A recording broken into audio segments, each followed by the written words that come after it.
Sir, നമ്മുടെ രാജ്യത്ത് വീണ്ടും കോവിഡ് വർദ്ധിക്കുകയാണ്. കേരളത്തിൽ മാത്രം ഏകദേശം 1147ഓളം രോഗമാണ് ഇന്നലെ സ്ഥിരീകരിച്ചത്. കോവിഡ് രോഗികളുടെ എണ്ണം വർദ്ധിക്കുന്നു. കേരളത്തിലും സമാനമായ ഒരു സാഹചര്യം ഉണ്ടാകുന്നു. എന്തൊക്കെയാണ് നമ്മുടെ ഒരു ഇത്തവണ കോവിഡ് വർദ്ധിക്കുന്നതിലുള്ള ഒരു പ്രിപ്പറേഷൻസ്? നീതു, ഇത് ഒരു ഞാനൊരു ENT സ്പെഷ്യലിസ്റ്റ് ആണ് പ്രധാനമായും. അപ്പോൾ ഈ ഒരു ENT സ്പെഷ്യലിസ്റ്റിന്റെ ഒരു കാഴ്ചപ്പാടുകളിൽ ഇത് പറയാം. കാരണം പറഞ്ഞാൽ ഇതിന്റെ രോഗലക്ഷണങ്ങളെല്ലാം ശരിക്കും പറഞ്ഞാൽ ഞങ്ങളുടെ സ്പെഷ്യാലിറ്റിയിലാണ് പേഷ്യന്റ് ആദ്യം വരിക. അപ്പൊ അതുകൊണ്ട് ഞാൻ ചില കാര്യങ്ങൾ പ്രേക്ഷകരുമായിട്ട് പങ്കുവയ്ക്കാൻ, ചെയ്യാൻ പാടുള്ളതും ചെയ്യാൻ പാടില്ലാത്തതും ചെയ്യേണ്ടതുമായ ചില കാര്യങ്ങൾ. ഒന്ന്, ഇപ്പോഴത്തെ സാഹചര്യം ആളുകൾ എങ്ങനെയൊക്കെ എന്തൊക്കെ വിചാരിച്ചിരുന്നാലും മെഡിക്കൽ സമൂഹം വിചാരിച്ചിരുന്നത് ഒരിക്കലും കോവിഡ് അത്ര എളുപ്പത്തിലൊന്നും അപ്രത്യക്ഷമായി ഭൂമിയിൽ നിന്ന് പോകാൻ പോകുന്നില്ല. ഏകദേശം ഇപ്പൊ 5 വർഷമായി. ഇനിയും അത് വർഷങ്ങൾ ഭൂമി ലോകത്ത് തുടരുമെന്നുള്ളത് ഞങ്ങൾക്കൊക്കെ വളരെ വ്യക്തമായ ഒരു കാര്യമായിരുന്നു എന്നുള്ളതാണ് ആദ്യം പറയുവാനുള്ളത്. അപ്പൊ ഇതിനകത്ത് തീരെ അത്ഭുതപ്പെടേണ്ട ഒരു കാര്യമില്ല. 2 വർഷങ്ങൾ കഴിയും തോറും ഇതിന്റെ ശക്തി കുറഞ്ഞു വരും എന്നുള്ളതും മറ്റൊരു സത്യമാണ്. ഈ കോവിഡ് 2019 2020 തുടക്കത്തിൽ വന്നപ്പോൾ ഉണ്ടായ പ്രശ്നങ്ങളൊന്നും അത്രയും പ്രശ്നങ്ങളോ മരണങ്ങളോ ഇനിയിപ്പോ തൽക്കാലം ഉണ്ടാകാൻ സാധ്യതയില്ല എന്ന് പറയുന്നു. തൽക്കാലം എന്ന് പറയാൻ കാരണം, ഒരു വല്ലാണ്ടൊരു പുതിയ വകഭേദം മാറി ഉണ്ടാകുകയാണെങ്കിൽ, അല്ലെങ്കിൽ മറ്റു ചില വൈറസുകളുമായിട്ടൊക്കെ ചേർന്ന് അത് ശക്തി പ്രാപിക്കുകയാണെങ്കിൽ വീണ്ടും പ്രശ്നങ്ങളായി തിരിച്ചു വരാം എന്നുള്ളതാണ്. എന്തായാലും ഇന്ന് വരെയുള്ള കണക്ക് നമ്മൾ ചർച്ച ചെയ്യാൻ കാരണം, 5 വർഷത്തിന് ശേഷം ചർച്ച ചെയ്യാൻ കാരണം, ഇന്ന് ജൂൺ 1-ാം തീയതി വരെ ലഭിച്ചിരിക്കുന്ന കണക്കുകൾ പ്രകാരം ഇന്ത്യയിൽ 3395 സജീവമായിട്ടുള്ള COVID-19 കേസുകൾ നിലവിലുണ്ടെന്നാണ്. ഇതിൽ ഏറ്റവും കൂടുതൽ സജീവമായിട്ടുള്ള കേസുകളുള്ള സംസ്ഥാനം കേരളമാണ്. ഔദ്യോഗിക കണക്ക് 1336 ഇന്ന് രാവിലെ. തൊട്ടു പിന്നില് മഹാരാഷ്ട്രയും ഡൽഹിയും ഉണ്ട്. പക്ഷെ നമ്മൾ മനസ്സിലാക്കേണ്ടത്, ഇത് പലപ്പോഴും ഒരു ടിപ്പ് ഓഫ് ദ ഐസ്ബർഗ്. കാരണം ഞാൻ എത്ര പേരുടെ പനിയും ജലദോഷവും ഇന്നിപ്പോ പോയിട്ട് കോവിഡ് ടെസ്റ്റ് ചെയ്യും. ഇപ്പൊ ഞാൻ തന്നെ പലരോടും പറയുമ്പോൾ അവർക്ക് അത് വലിയ വിഷമമാണ്. കോവിഡ് ടെസ്റ്റ് ചെയ്യണോ, എന്തിനാ കോവിഡ് ടെസ്റ്റ് എന്നാണ് അവർ ചോദിക്കുന്നത്. അപ്പൊ അത് തെറ്റായ അതുകൊണ്ട് ഈ കണക്കുകൾ പലപ്പോഴും ശരിയായ വിവരങ്ങളായിരിക്കാനുള്ള സാധ്യതകൾ വളരെ കുറവാണ്. ഇതിലും വളരെ അധികമാകാനാണ് സാധ്യത. കഴിഞ്ഞ 24 മണിക്കൂറിൽ 4 കോവിഡ് മരണങ്ങളാണ് ഇന്ത്യയിൽ റിപ്പോർട്ട് ചെയ്തിരിക്കുന്നത്. കേരളം, ഡൽഹി, കർണാടക, ഉത്തർപ്രദേശ് ഇവിടങ്ങളിൽ നിന്ന് ഓരോ മരണം കഴിഞ്ഞ 24 മണിക്കൂർ. എനിക്ക് തോന്നുന്നു ഇതുവരെയുള്ള ടോട്ടൽ മരണം ഏകദേശം 30-ഓ 34-ഓ ആയെന്നാണ് ഞാൻ മനസ്സിലാക്കുന്നത്.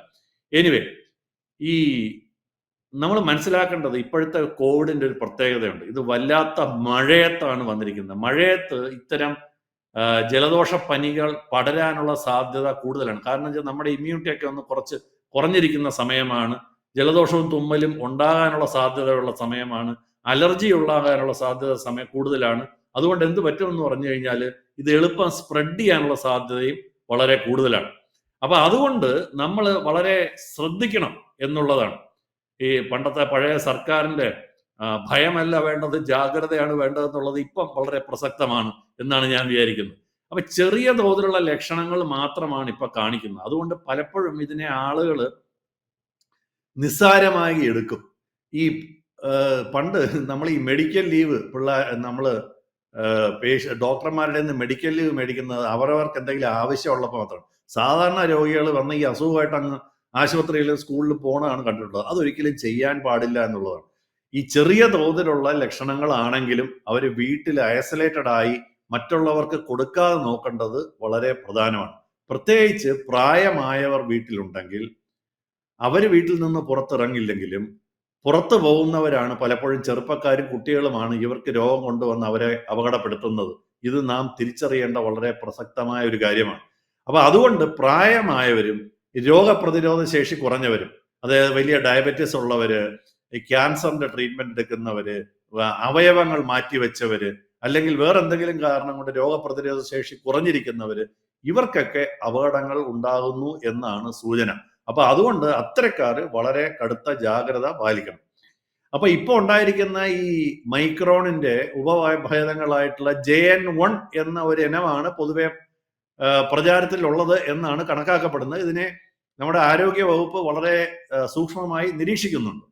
എന്തായാലും നമ്മൾ ഇപ്പൊ കാണുന്ന ലക്ഷണങ്ങൾ പൊതുവെ ശക്തി കുറഞ്ഞ ലക്ഷണങ്ങളാണ്. പക്ഷെ അവയും ശ്രദ്ധിച്ചില്ലെങ്കിൽ മരണകാരണമാകും എന്നുള്ളത് കൊണ്ടാണ്. പണ്ടത്തെ പോലെ കോവിഡിന്റെ വലിയ പനിയൊന്നും അല്ല. അപ്പൊ പനി ഉണ്ടാകാനുള്ള സാധ്യതയുണ്ട്. ഡ്രൈ കഫ് അല്ലെങ്കിൽ കഫമുള്ള കഫുണ്ട്, കഫമില്ലാത്ത ചുമയുണ്ട്. അതായത് കഫം വരുന്ന ചുമയുമുണ്ട്, കഫമില്ലാത്ത ചുമയുണ്ട്. അതിനാണ് ഈ വരണ്ട ചുമ എന്ന് പറയുക. തൊണ്ടവേദന ഉണ്ടാവും, മൂക്കൊലിപ്പുണ്ടാവും, തുമ്മലുണ്ടാവും. അതുകൊണ്ടാണ് ഞാൻ പറഞ്ഞത് ഇതൊരു പൊതുവെ ENT ഡോക്ടർമാരെ ഈ ഇത്ര അസുഖമുള്ളവരെല്ലാവരെയും കാണാൻ പോകും. അതുകൊണ്ടാണ് ENTക്കാർക്കാണ് ഏറ്റവും പണി കിട്ടാൻ ചാൻസ് ഉള്ളത് എന്ന് പറയുന്നത്.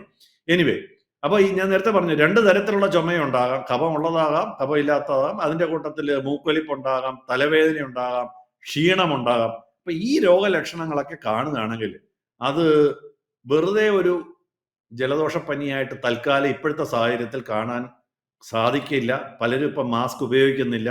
അതുകൊണ്ട് വളരെ ശ്രദ്ധിക്കണം എന്നുള്ളതാണ് എനിക്ക് ആദ്യമായിട്ട് പറയാനുള്ളത്. നിങ്ങൾക്ക് തന്നെ ഇന്ന് ഈ കോവിഡ് RT-PCR ചെയ്യാൻ ഡോക്ടറുടെ പ്രിസ്ക്രിപ്ഷൻ വേണ്ട. ഏതെങ്കിലും ഒരു നല്ല ലാബിൽ പോയി കോവിഡ് RT-PCR ചെയ്ത് നോക്കുന്നത് ഗുണം ചെയ്യുന്ന പറഞ്ഞാൽ ബാക്കി നമുക്ക് വീട്ടിലുള്ളവർക്ക് അസുഖം കൊടുക്കാതിരിക്കാൻ നമ്മളെ സഹായിക്കും. മാത്രമല്ല നമ്മുടെ ജോലി സ്ഥലത്തും സ്കൂളിലെ കുട്ടികൾ മറ്റുള്ള കുട്ടികൾക്ക് ഒരു കുട്ടിക്ക് കിട്ടുകയാണെങ്കിൽ അടുത്തിരിക്കുന്ന ആ ക്ലാസ്സിലുള്ള എല്ലാവർക്കും കിട്ടാനുള്ള സാധ്യതയാണ്. ഇപ്പൊ കുട്ടികളൊന്നും കൃത്യമായിട്ട് മാസ്ക് കറക്റ്റായിട്ട് ഉപയോഗിക്കുന്നില്ല. അപ്പൊ ഇതാണ് അതിന്റെ ഒരു വളരെ പ്രസക്തമായ കാര്യം, ഈ ടെസ്റ്റ് ചെയ്യുന്നതിന്റെ ഒരു പ്രസക്തമായ കാര്യം. 2, ഇപ്പോഴത്തെ ഈ കോവിഡിന് ചെവി വേദന, ചെവി അടഞ്ഞു പോയതുള്ള ഒരു അവസ്ഥ, അല്ലെങ്കിൽ കേൾവിയിലുള്ള മാറ്റങ്ങളുമൊക്കെ കണ്ടുവരുന്നുണ്ട്. പണ്ടത്തെ പോലെ ഈ മണമോ രുചിയോ നഷ്ടപ്പെടുന്നത് ഇപ്രാവശ്യം കാണുന്നില്ല. പക്ഷെ ഈ മണമോ രുചിയോ നഷ്ടപ്പെടാനുള്ള സാധ്യതയും കാണാം. അത് ഇപ്പോഴത്തെ അതിന്റെ ഒരു വലിയ വ്യക്തമായ ചിത്രമല്ല എന്ന് മാത്രം പറഞ്ഞു. അപ്പം ഈ ശ്വാസതടസ്സമാണ് ഇത്തവണയും നമ്മൾ ശ്രദ്ധിക്കാനുള്ള ഏറ്റവും വലിയ ഒരു അപകടകരമായ രോഗലക്ഷണം.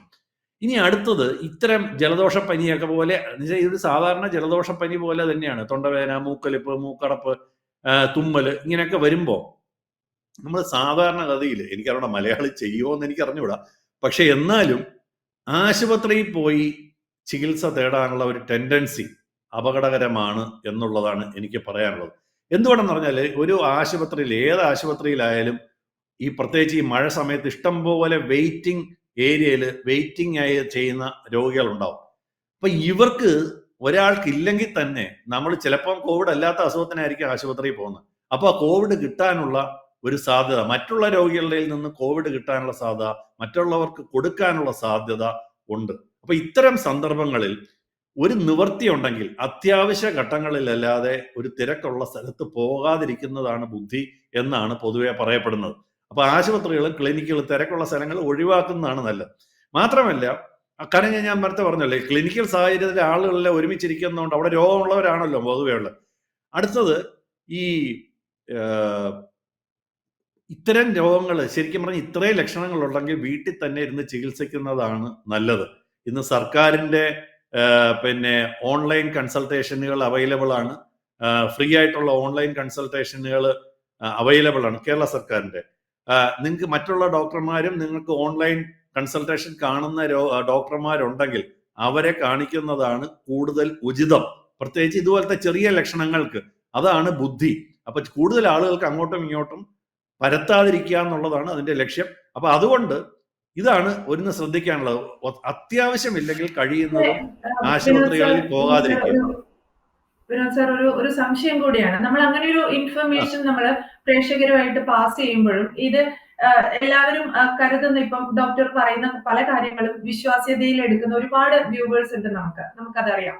കമന്റ് സെക്ഷനിലായാലും നമ്മുടെ വീഡിയോസിന്റെ ഒരു റീച്ച് കണ്ടാൽ നമുക്കത് മനസ്സിലാവും. അപ്പം സാറ് പറയുന്നത് പോലെ ഹോസ്പിറ്റലുകളിൽ ചെല്ലാതെ വീട്ടിലിരുന്ന് ചികിത്സിക്കുന്ന സമയത്ത് ഇതിന്റെ ഒരു സ്റ്റേജ് കഴിഞ്ഞാൽ നമ്മൾ ഹോസ്പിറ്റലിൽ പോയേ പറ്റുള്ളൂ.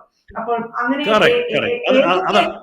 ഏതാണ് ശ്രദ്ധിക്കേണ്ടതെന്ന് കുറച്ചുകൂടി വ്യക്തമാക്കാൻ.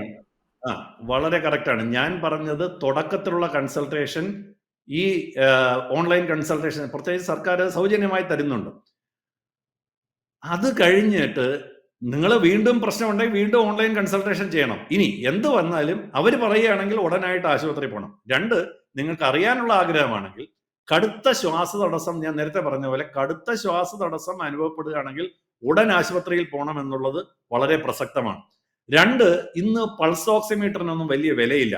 അതിനകത്ത് പൾസ് ഓക്സിമീറ്ററിൽ, അതായത് നമ്മുടെ സാധാരണ ഒന്നല്ലേ കയ്യിൽ വെച്ചിരിക്കുന്ന വിരൽ ഘടിപ്പിക്കുന്ന സംഭവമാണ്, അത് നടുക്കലത്തെ വിരലിൽ വേണം വയ്ക്കാൻ. അതും പ്രധാനപ്പെട്ട ഒരു കാര്യമാണ്. കറക്റ്റായിട്ട് ഫിറ്റ് ചെയ്തിട്ടില്ലെങ്കിൽ അതിന്റെ അളവ് ശരിയാവില്ല. അതിനകത്ത് 94-ൽ താഴെ വന്നാൽ ഉറപ്പായിട്ടും ആശുപത്രിയിൽ പോകണം. അപ്പൊ ഇതൊരെണ്ണം സംഘടിപ്പിച്ച് വയ്ക്കുന്നത് ഭാവിയിലേക്കായാലും ഉപയോഗമുള്ള ഒരു കാര്യമാണ്. അതൊരു വീട്ടിലൊരു ഇൻവെസ്റ്റ്മെന്റ് ആയിട്ട് കരുതുക. മെഡിക്കൽ സ്റ്റോറുകളിലൊക്കെ ഇപ്പൊ കിട്ടും. 2, നിങ്ങൾക്ക് നെഞ്ചുവേദന അനുഭവപ്പെടുകയാണെങ്കിൽ, ആശയക്കുഴപ്പം, ഒരു കൺഫ്യൂഷൻ സ്റ്റേറ്റ് വരികയാണെങ്കിൽ, അല്ലെങ്കിൽ ചികിത്സകളോട് പ്രതികരിക്കുന്നില്ല എന്ന് വിചാരിക്കുകയാണെങ്കിൽ, അടുത്തൽ കാര്യങ്ങൾ കൂടുതൽ മോശമായിട്ട് വരികയാണെങ്കിൽ, തീവ്രമായ പനി ഉണ്ടാകുകയാണെങ്കിൽ, ഒരു ആശുപത്രിയിൽ പോയി, പ്രത്യേകിച്ച് കോവിഡ് ചികിത്സയ്ക്ക് സംവിധാനമുള്ള, ഇന്ന് ബെഡുകളൊക്കെ മാറ്റി വെക്കാൻ വേണ്ടി കേന്ദ്ര സർക്കാരും സംസ്ഥാന സർക്കാരും ആശുപത്രികളോട് ആവശ്യപ്പെട്ടു തുടങ്ങിയിട്ടുണ്ട്. അപ്പോൾ ഒരു സംവിധാനങ്ങളുള്ള ഒരു ആശുപത്രിയിൽ പോകണം. അതും വളരെ പ്രധാനമാണ്. കാരണം എന്ന് പറഞ്ഞാൽ പിന്നത്തെ ഡിറ്റീരിയറേഷൻ അല്ലെങ്കിൽ മോശമാകുന്നത് വളരെ പെട്ടെന്നാകും. അപ്പൊ ഞാൻ ഒന്നും കൂടെ പറയുകയാണ്, ഏറ്റവും പ്രധാനപ്പെട്ട കാര്യം, കടുത്ത ശ്വാസതടസ്സം അനുഭവപ്പെടുന്നുണ്ടെങ്കിൽ പൾസ് ഓക്സിമീറ്റർ നോക്കിയിട്ട് അതിനകത്ത് 94% താഴെയാണ് ഓക്സിജൻ കാണുന്നതെങ്കിൽ, നെഞ്ചുവേദന അനുഭവപ്പെടുന്നുണ്ടെങ്കിൽ, ആശയക്കുഴപ്പം, അതായത് ഒരു കൺഫ്യൂഷൻ എന്ന് പറയും, നമുക്കൊരു മന്ദത അനുഭവപ്പെടുന്നു, അല്ലെങ്കിൽ ഒരു കൺഫ്യൂഷൻ സ്റ്റേറ്റ് അനുഭവപ്പെടുകയാണെങ്കിൽ അതൊരു അപകട ലക്ഷണമാണ്. അല്ലെങ്കിൽ ചികിത്സയോട് നമ്മൾ ഉദ്ദേശിക്കുന്ന പോലെ പ്രതികരിക്കുന്നില്ല, നീണ്ടു നിൽക്കുന്നു. ഇതെല്ലാം ഒരു ശരിയായ കോവിഡ് പരിശോധിക്കാനും ചികിത്സ നൽകാനും സംവിധാനമുള്ള ഒരു ആശുപത്രിയിൽ പോകണം എന്നുള്ളതാണ് ഞാൻ പറയുന്നത്. ആദ്യത്തെ കാര്യം, ആവശ്യമില്ലാതെ ആശുപത്രിയിൽ പോകരുത്. ചെറിയ ലക്ഷണങ്ങളാണെങ്കിൽ ആശുപത്രിയിൽ പോകരുത്. കഴിയുന്നത് ഓൺലൈനായിട്ടൊക്കെ ഡോക്ടർമാർ ഇന്ന് അതൊക്കെ സംവിധാനങ്ങൾ അവൈലബിൾ ആണ്. 2, പ്രശ്നമുണ്ടെങ്കിൽ നല്ല ആശുപത്രിയിൽ പോകണം. ഇത് രണ്ടും പ്രധാനമാണ് എന്നുള്ളതാണ് ഞാൻ പറഞ്ഞു വരുന്ന ഒരു കാര്യം. അപ്പൊ എനിക്കൊന്ന് നീത്തു അത് പിന്നെ മനസ്സിലായി കാണുമെന്ന് വിചാരിക്കുന്നു. 2, ഒരു ആശുപത്രിയിൽ പോകണമെങ്കിൽ, ഇത്തരം ലക്ഷണങ്ങളോടുകൂടി ഒരു ആശുപത്രിയിൽ പോകണമെങ്കിൽ ഏറ്റവും പ്രധാനപ്പെട്ട കാര്യം എന്ന് പറയുന്നത്, നേരത്തെ രോഗലക്ഷണങ്ങൾ പറഞ്ഞ് അപ്പോയിന്റ്മെന്റ് എടുക്കണം. അതുകൊണ്ടുള്ള ഗുണമെന്ന് പറഞ്ഞു കഴിഞ്ഞാൽ, നിങ്ങളെ നേരെ തന്നെ അത്തരം സംവിധാനത്തിലേക്ക് അവർ മാറ്റും. അല്ലാതെ ദയവ് ചെയ്ത് മറ്റുള്ളവർക്ക് രോഗം കൊടുക്കരുത്. അപ്പൊ നിങ്ങൾ ഇത് പറയാതെ ചെന്ന് ഒന്നും അറിയാത്ത പോലെ ആളുകളുടെ ഇടയിൽ ഇരിക്കുകയാണെങ്കിൽ, പാവങ്ങളിൽ വേറെ അസുഖങ്ങളായിട്ട് വരുന്നവന് ഇതും കൂടെ കിട്ടാനുള്ള ഒരു കാരണമാകും. ദയവ് ചെയ്ത് അങ്ങനെ ഒരു കാര്യം ചെയ്യരുത്. എപ്പോഴും ആശുപത്രിയിൽ പോവുകയാണെങ്കിലോ, കഴിയുമെങ്കിൽ പുറത്തിറങ്ങുമ്പോഴോ N95 മാസ്ക് തന്നെ ഉപയോഗിക്കുന്നതാണ്. ഡബിൾ മാസ്ക് എന്ന് പറയുന്ന അത്രത്തോളം പ്രയോജനപ്പെടുമെന്ന് എനിക്ക് വിശ്വാസമില്ല. എന്നാലും ഒന്നുകിൽ N95 മാസ്ക് ഇച്ചിരി വില കൂടുതലാണ്, അല്ലെങ്കിൽ ഈ പറഞ്ഞ പോലെ ഡബിൾ മാസ്ക് ഉപയോഗിക്കണം എന്നുള്ളത് വളരെ പ്രസക്തമായ പരിപാടിയാണ്. ഡോക്ടർമാരെ കാണാൻ പോകുകയാണെങ്കിൽ ഇന്ന രോഗത്തിനാണ് വരുന്നതെന്ന് വ്യക്തമായി പറഞ്ഞിട്ട് അവരുടെ അനുവാദം വാങ്ങി മാത്രമേ പോകാവൂ. നിങ്ങൾക്ക് ഒരു കാര്യം മനസ്സിലാക്കണം, കഴിഞ്ഞ നമ്മുടെ കോവിഡ് സമയത്ത് ഏകദേശം 3500ഓളം ഡോക്ടർമാരാണ് ഇന്ത്യയിൽ നഷ്ടപ്പെട്ടത്. പലപ്പോഴും ഇത് പ്രായമുള്ളവർക്കൊക്കെ ധാരാളം അപകടങ്ങൾ പറ്റിയിട്ടുണ്ട്. അപ്പൊ അതുകൊണ്ട് അവരെ ബുദ്ധിമുട്ടിക്കരുത് എന്നുള്ളതാണ് മറ്റൊരു അഭ്യർത്ഥന. 2, ആവശ്യമില്ലാത്ത ആളുകളെ ആശുപത്രിയിൽ പോകുമ്പോൾ കൂട്ടാളികളായിട്ട് കൊണ്ടുപോകരുത്. കഴിയുമെങ്കിൽ കൊച്ചുകുട്ടികളെന്നും, നമുക്ക് വേറെ ആരും നോക്കാനില്ലാത്തതുകൊണ്ട് ഇവരെ എടുത്തുകൊണ്ട് പോകുന്നത് അപകടകരമായ കുട്ടികൾക്കും പ്രായമുള്ളവർക്കും ഗർഭിണികൾക്കുമാണ് ഏറ്റവും അപകടം പിടിച്ചത് ഈ കോവിഡ് എന്ന് പറയുന്നത്. അപ്പൊ അത്തരക്കാര് പ്രത്യേകം ശ്രദ്ധിക്കണം. 2, നമ്മൾ പണ്ട് മാസ്കിനേക്കാൾ ഒരു പക്ഷേ നമ്മളെ സഹായിച്ച ഒരു കാര്യം കൈ കഴുകുക എന്നുള്ളതാണ്. 15 സെക്കൻഡ് സോപ്പ് ഉപയോഗിച്ച് കൈ കഴുകുക എന്നുള്ളത് വളരെ വളരെ പ്രസക്തമാണ്. നിങ്ങളുടെ മുഖത്ത് തൊടുന്നതിന് മുൻപ് നിങ്ങളുടെ മുഖത്തോട്ടോ മൂക്കിലോട്ടോ നിങ്ങളുടെ കൈ കൊണ്ടുപോകാം. നമ്മളൊരു ഡോർ ഹാൻഡിൽ പിടിക്കുന്നത്, കൈവരിയിൽ പിടിക്കുന്നത്, രോഗി സ്പർശിച്ച എവിടെങ്കിലും നമ്മൾ സ്പർശിക്കുന്നതൊക്കെ അപകടമാണ്. അപ്പൊ അതുകൊണ്ട് നമ്മുടെ മുഖത്തോട്ട് കൊണ്ടുപോകുന്നതിന് മുമ്പേ സോപ്പിട്ട് കൈ കഴുകണം. പറ്റുമെങ്കിൽ സാനിറ്റൈസർ ഉപയോഗിക്കണം. സാനിറ്റൈസർ ഒരു ആശുപത്രിയിൽ പോവുകയാണെങ്കിൽ അവിടെ എത്തുന്നതിന് മുൻപും അവിടെ നിന്ന് ഇറങ്ങിയതിന് ശേഷവും ഉറപ്പായിട്ടും സാനിറ്റൈസർ കയ്യിൽ കൊണ്ടു നടന്ന് ഉപയോഗിക്കണം എന്നുള്ളതാണ് മറ്റൊരു കാരണം. 2, എന്തെങ്കിലും രോഗലക്ഷണങ്ങൾ വീട്ടിലുള്ള ഒരാൾക്ക് കണ്ടു തുടങ്ങിയാൽ, എത്ര ചെറിയ ലക്ഷണമാണെങ്കിലും അവരെ മറ്റൊരു റൂമിൽ ഐസൊലേറ്റ് ചെയ്ത് പഴയ കോവിഡ് സമയത്ത് പാർപ്പിച്ചതുപോലെ തന്നെ പാർപ്പിക്കണം. കാര്യം കഴിഞ്ഞാൽ ഇത് കുറച്ച് കഴിയുമ്പോൾ ഈ 3000 എന്നുള്ളത് 10000 ആകാനോ 1,00,000 ആകാനൊന്നും വലിയ സമയം വേണ്ട എന്നുള്ളത് നാം തിരിച്ചറിയണം. പ്രത്യേകിച്ച് മഴ സമയമാണ്, ആളുകളുടെ ഇമ്മ്യൂണിറ്റി കുറവുള്ള സമയമാണ്, വളരെ ശ്രദ്ധിക്കേണ്ട സമയമാണ്. അതുപോലെ തന്നെ ഈ അസുഖം വരികയാണെങ്കിൽ ധാരാളം വെള്ളം കുടിക്കണം, ജലാംശം നിലനിർത്തേണ്ടതുണ്ട്, വിശ്രമം ഏറ്റവും പ്രധാനപ്പെട്ട നിങ്ങൾക്കറിയായിരിക്കും, കോവിഡ് എന്ന് പറയുന്നത് ഒരു വൈറൽ അസുഖമാണ്. ഒരു ആന്റിബയോട്ടിക്കുകളൊന്നും അതിന് വർക്ക് ചെയ്യൂല. അപ്പൊ നിങ്ങളുടെ ശരീരമാണ് നിങ്ങളെ സംരക്ഷിക്കേണ്ടത്. അപ്പൊ ശരീരത്തിന് ആവശ്യത്തിന് വിശ്രമം കൊടുക്കുക എന്നുള്ളത് വളരെ വളരെ പ്രസക്തമായ ഒരു കാര്യമാണ്. ആവി പിടിക്കുന്നത് കൊണ്ട് ഗുണമാണ്. 2, ഡോക്ടർമാരുടെ ഓൺലൈനിലായെങ്കിൽ പോലും ഇന്നിപ്പോൾ ആന്റിബയോട്ടിക്കുകൾ അല്ലാതെ കിട്ടത്തില്ല. നിങ്ങളൊരു മരുന്ന് ഉപയോഗിക്കുകയാണെങ്കിൽ ഒരു ഡോക്ടറുടെ നിർദ്ദേശപ്രകാരം മാത്രം ഓൺലൈനിലെങ്കിലും ചോദിച്ച് മനസ്സിലാക്കി വേണം ഉപയോഗിക്കാൻ. പൾസ് ഓക്സിമീറ്റർ ഉപയോഗിക്കുക. സ്വയം മരുന്ന് കഴിക്കുന്നത് ഒഴിവാക്കുക. ആവശ്യമില്ലാതെ സ്റ്റീറോയിഡുകളോ ആന്റിബയോട്ടിക്കുകളോ കഴിക്കരുതെന്നുള്ളതും വളരെ പ്രധാനമാണ്. അപ്പോൾ അതുകൊണ്ട് പിന്നെ ആർക്കെങ്കിലും കോവിഡിന് booster dose, vaccination booster dose സർക്കാർ പറയുകയാണെങ്കിൽ അവരെടുക്കണം. അങ്ങനെയുള്ളവർക്ക്, പ്രായമായവർക്കും കുട്ടികൾക്കും ഈ ഫ്ലൂ വാക്സിൻ എടുക്കുന്നതും ബുദ്ധിപരമായിരിക്കും. അപ്പൊ ഇത്തരം കാര്യങ്ങളാണ് എനിക്ക് പ്രധാനമായിട്ട് ഈ കോവിഡിന്റെ പുതിയ സാഹചര്യത്തിൽ നിങ്ങൾ ജനങ്ങളോട് പറയാനുള്ളത്. നീതു, ഇനി കൂടുതൽ എന്തെങ്കിലും അറിയണമെന്നുണ്ടെങ്കിൽ ചോദിച്ചാൽ ഞാൻ അതിന് മറുപടി പറയാം.